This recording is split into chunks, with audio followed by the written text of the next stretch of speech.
Welcome to Tenor Tech, where I solve the problems you didn't even know you had. You start by confirming the essentials. Make sure your laptop has a working internet connection, the system clock matches network time, and Windows updates finished installing. Once done, restart the device to clear temporary locks and attempt sign-in again.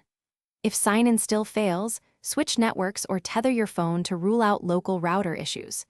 Take note of any error code shown because that code determines whether you reset credentials, repair profile data, or address network authentication.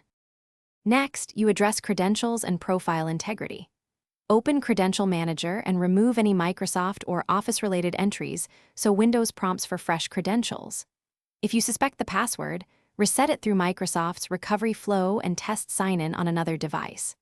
If the problem persists, switch to a local account, sign in, then remove and re-add your Microsoft account. This rebuilds the user profile and fixes corrupt token caches. Also run System File Checker to repair any damaged sign-in components. To finish, make sure your security info is current and two-factor authentication is enabled so Microsoft can confirm your identity.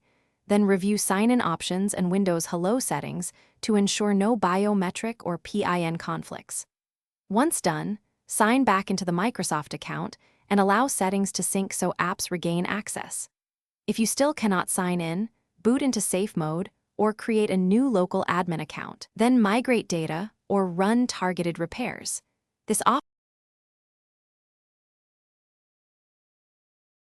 Thanks for watching. Subscribe to keep your life in tune.